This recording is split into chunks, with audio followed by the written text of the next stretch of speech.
அதாவதுங்க இரலவெண்ட்டாக பேசிகிட்டு இருக்காங்க, ரிலவெண்ட் இஷ்யூஸை விட்டாங்க.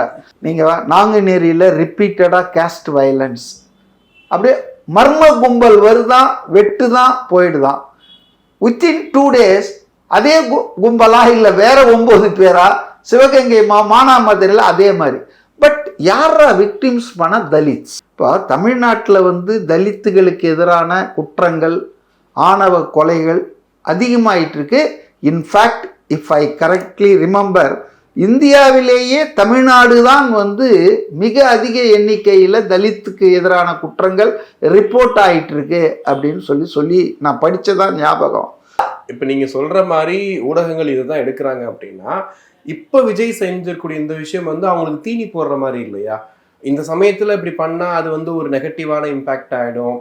இப்போ நீங்கள் சொல்கிற மாதிரி அவங்களே வந்து தொண்டர்கள் மண்டையை கழுவுறாங்க அப்படின்னா அவங்க இன்னொன்று நெகட்டிவாக தானே அதை கொண்டு போய் சேர்க்க பார்ப்பாங்க. அதாவது அவர் என்ன நினைச்சு இதெல்லாம் பண்றாருன்னு எனக்கு தெரியாதுங்க. ஏன்னா அது அவருடைய ஓன் விஸ்டம். கண்டிப்பா. ஆனா அவருக்கு உரிமை இல்லையா? அவருடைய நண்பரோ அல்லது கம்பேனியனோட ஒரு கல்யாணத்துக்கு அழைச்சிருக்காங்க, ஒரே கல்யாணத்துக்கு ஒரு கார்ல போறதுக்கு அவங்களுக்கு உரிமை இல்லையா? அவருக்கு தனி மனித சுதந்திரம் இல்லையா? இதெல்லாம் கேட்க வேண்டியது வந்து அவங்க மனைவி, அவங்க குடும்பம். உங்களுக்கும் எனக்கும் இதில் ரைட்ஸ் இல்லை. மொராலிட்டி பற்றி பேசக்கூடாது. பேசினா எல்லாருடைய மொராலிட்டி இங்கே பண்டோரா பாக்ஸ் ஓப்பன் ஆகிடும். மனைவி, துணைவி, இணைவி. டிஆர் பாலுக்கு இன்னைக்கு 2 பொண்டாட்டி இருக்குதுன்னு அவரு சொல்லி தான் எனக்கு தெரியும். 2 கப்பல் தான் அவருக்கும் பேல இருக்கு.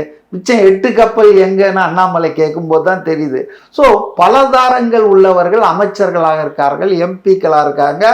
இது நான் வந்து சரின்னு சொல்ல, இட் இஸ் அ ரியாலிட்டி.